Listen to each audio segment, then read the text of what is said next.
Si buburnya tuh dia lembut ya, masih bertekstur pastinya seperti bubur, terus juga agak lengket.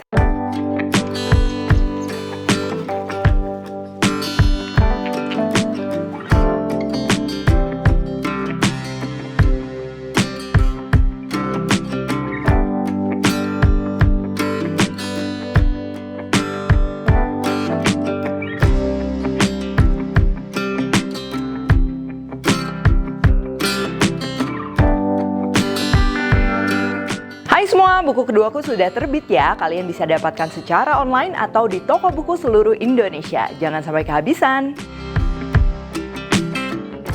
Halo, welcome back to my channel, Devina Hermawan. Hari ini kita akan bikin bubur ayam rice cooker. Nah, ini tuh bikinnya bakalan praktis banget dan bisa jadi hidangan untuk satu keluarga ya. Jadi nanti aku akan bikin versi MPASI-nya buat anakku ya, dan juga kita akan bikin yang versi dewasa. Ya, ini pastinya bakalan praktis banget, bisa untuk stok juga di kulkas. Dan biar makin praktis, aku juga akan menggunakan home baby food maker dari Pigeon. Oke, langsung aja untuk bahan-bahannya. Ini untuk bubur ayamnya, yang pertama kita akan perlu beras ya. Berasnya ini udah dicuci terus direndam minimal 1-2 jam itu supaya nanti lebih cepat matang ya. Berasnya bisa pakai beras apa aja. Kalau mau lebih kesan itu ada lengket-lengketnya, kalian bisa juga campur sedikit dengan beras ketan. Untuk airnya di sini aku pakai air kaldu ayam kampung. Cuman kalau misalnya kalian mau yang lebih praktis lagi, mau pakai air polos ditambahin sedikit kaldu ayam bubuk, itu juga bisa banget. Dan untuk daging ayamnya di sini aku pakai paha ayam negeri karena dia lebih cepat matang dan juga empuk ya. Kalau kalian pakai ayam kampung itu juga bisa direbus dulu terpisah ya. Nanti kaldunya aja yang akan dimasak sama bubur gitu. Terus ada daun salam, bawang putih, dan juga garam. Garam bisa disesuaikan sesuai selera. Untuk pelengkapnya kalian bisa sesuaikan ya. Di sini aku akan tambahin dengan telur rebus, lalu ada bawang goreng, daun bawang, seledri, kecap manis, sambal ya kalau yang suka pedas. Terus juga ada kerupuk, emping, kalau kalian mau tambahin abon, telur dadar, dan lain-lain bisa. Dan untuk yang versi MPASI untuk anakku, aku akan campur juga dengan sayuran ya. Di sini aku tambahin wortel dan labu Jepang. Dua-duanya ini udah dikukus, jadi nanti tinggal kita campur. Oke, yang pertama kita akan bikin bubur ayamnya ya. Ini bakalan praktis banget, cuman pakai rice cooker, jadi kita nggak usah capek ngaduk-ngaduk. Tapi tenang aja, hasilnya tetap bakalan lembut dan juga lengket ya. Oke, yang pertama ini untuk beras yang udah direndam, kita masukin ke dalam wadah rice cookernya. Jadi kenapa direndam dulu? Supaya berasnya itu kan cepat matang, cepat lunak, sehingga nanti buburnya itu lembut ya, walaupun kita nggak masak lama-lama gitu. Untuk aromanya ini aku mau kasih bawang putih ya, cukup 1 aja, karena kalau misal kebanyakan menurutku itu aromanya terlalu kuat. Terus untuk perasa ini aku pakai sedikit garam aja. Cuman kalau kalian mau lebih banyak garamnya atau misalnya mau ditambahin kaldu bubuk itu nggak masalah. Dan daun salam. Untuk airnya aku pakai air kaldu ayam. Kalau misalnya mau pakai air polos juga masih bisa, nggak masalah. Serta untuk ayamnya, ini aku pakai ayam negeri dan kulitnya ini aku nggak akan pakai. Aku lebih suka aromanya kalau tanpa kulit. Nah, cuman kalau misal kalian nggak masalah, masukin aja kulitnya. Kalau udah, tinggal kita gabungin juga bareng. Terus tinggal kita masak aja di mode masak nasi seperti biasa ya. Oh ya, kalau misalnya tadi kalian menggunakan ayamnya ayam kampung, berarti direbus dulu aja sebelumnya. Karena biasanya buburnya udah matang, cuman ayamnya masih kurang empuk ya. Kalau pakai ayam pejantan masih bisa. Kita pakai metode ini langsung dimasukin gini. Terus satu hal lagi, ini untuk aroma buburnya karena kita pakai daun salam, jadi lebih ke masakan Indonesia gitu. Kalau kalian misalnya mau style jadi Chinese, mau ditambahin jahe atau misalnya daun bawang, itu juga bisa banget dengan metode yang sama. Untuk waktu memasaknya ini kurang lebih 40 menit, kecuali kalau tadi kaldunya kalian udah panasin dulu, udah didihin dulu, biasa lebih cepet ya, bisa sekitar 30 menitan. Ada rice cooker yang dia akan mati sendiri, ada juga mungkin yang sensornya kurang berjalan dengan baik, dia akan terus memasak. Nah, nanti udah sekitar 30 menit, 40 menit, kalian cek aja. Kalau udah siap, tinggal dimatiin.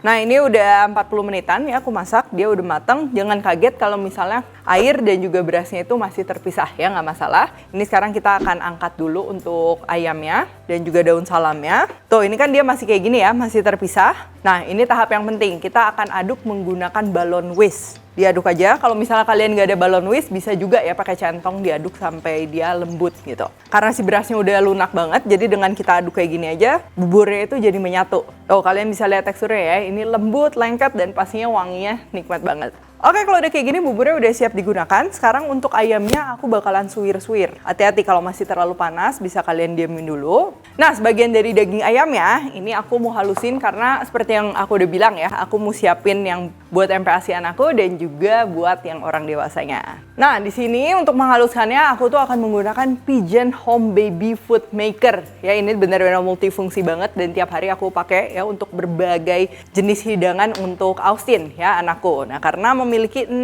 manfaat dalam satu alat. Yang pertama ini ada untuk memeras jeruk, lalu yang kedua ini ada fungsi untuk menyaring makanan. Ya ini kepake banget, baik untuk saring bubur, ya daging, buah dan lain-lain. Khususnya waktu awal-awal MPASI itu kan dia masih harus tekstur yang lembut. Nah aku tiap hari hampir pakai ini. Lalu selanjutnya ini untuk memarut buah dan juga sayur ya.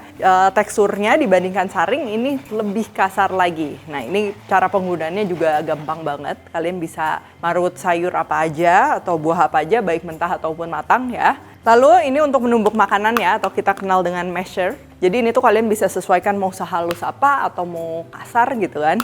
Ini enak banget nih, nanti aku tunjukin. Dan yang terakhir, ini juga bisa dipakai untuk wadah makanannya juga. Lalu ini juga kalau kalian lihat ya, wadah ini tuh bagian sininya tuh dia kasar. Nah jadi pada saat kita nyuapin anak, biasanya kalau ada potongan daging besar atau apa, ini kita bisa langsung halusin aja. Dan yang paling aku suka ini tuh ringkas dan dapat disusun bertingkat sehingga hemat ruang dan juga mudah dibawa bepergian kemana-mana. Nah jadi yang untuk versi MPASI, ini aku mau sajiin bubur ayam yang tadi kita bikin, pakai sayuran wortel dan juga labu Jepang, dan pastinya daging ayamnya yang tadi kita udah tumbuk.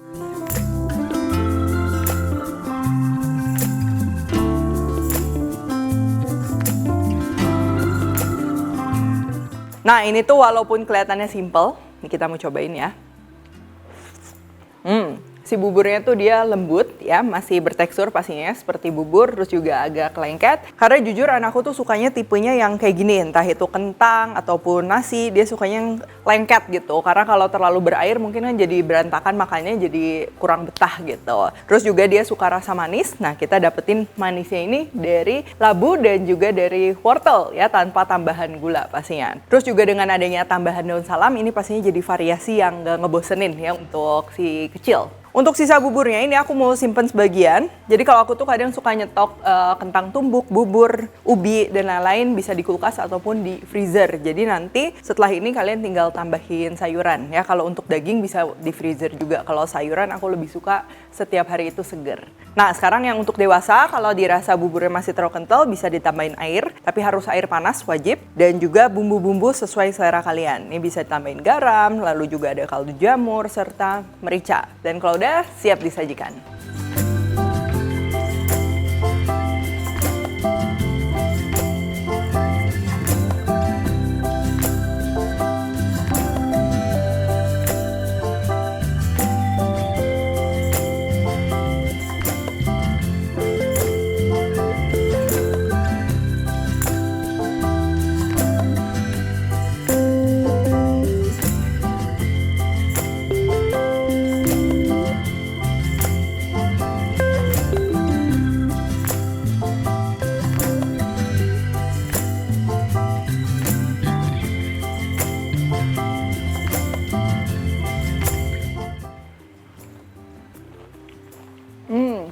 Kalau yang versi MPASI tadi kita udah cobain, nah ini sekarang yang versi dewasa. Sama ya, buburnya dia lembut, terus juga teksturnya tuh lengket ya, wangi juga karena kita tambahin daun salam, bawang putih. Jadi pakai topping ciri khas bubur abang-abang kayak gini cocok banget ya. Ada kerupuk, bawang goreng, sambal, kecap, dan lain-lain. Nah selain topping ini sebenarnya si basic bubur ayamnya kalian bisa pakai topping lain juga. Misalnya mau pakai kuah kuning ya, atau misalnya mau dimakan sama opor, mau dimakan sama gulai singkong dan lain-lain, bakalan cocok banget. Oke kalau gitu, thank you for watching. Jangan lupa untuk cek produk-produk Pigeon lainnya bisa melalui e-commerce favorit kalian atau di Instagramnya @pigeon_baby_Indonesia. Kalau request jangan lupa tag dan temukan resep-resep singkat lainnya di Instagram, TikTok, dan juga shortsnya Devina Hermawan. Stay tune terus and see you in the next video.